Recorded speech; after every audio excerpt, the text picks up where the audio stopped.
కాంగ్రెస్ ఆ ప్రభుత్వ పెద్ద దొంగని దించి చిన్న దొంగని ఎత్తుకోవడానికే చేసిన పని. అంతేగాని వీడు బుద్ధిమంతులు, నీతిమంతులు, ధర్మవంతులు నేను ఎప్పుడూ ఒకటే చెప్తా. ప్రజలకి ఒక ఆశ అనేది ఉంటుంది, నమ్మకం ఉండదు. నమ్మకం వేరు, ఆశ వేరు. ప్రజలు ఒక ఆశతోటి ఒక మార్పు జరుగుతుంది, ఒక మార్పు వస్తుంది అనే ఒక ఆశతోటి మూడవసారి కనుక కేసీఆర్ ప్రభుత్వం వచ్చుంటే ఇంతకంటే భయంకరంగా ఉండేది, ఇంతకంటే భయంకరంగా ఉండేది. అలవాటు పడ్డోడు ఏమున్నది ఆడ.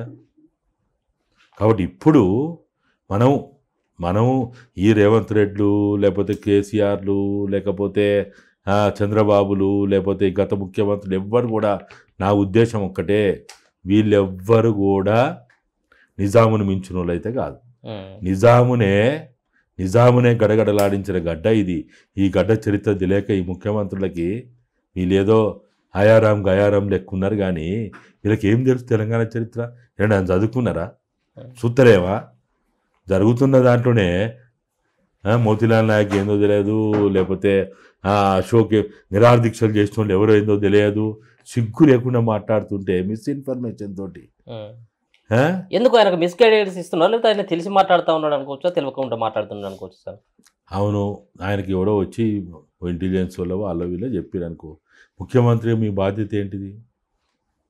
గతంలో కేటీఆర్ ఇట్లా చేసేవాడో వీడో చెప్పితే ఏ పోలీస్ ఆఫీసరో లేకపోతే ఏ అధికారో చెప్తే నోరు జారితే ఏమైంది తెలదా?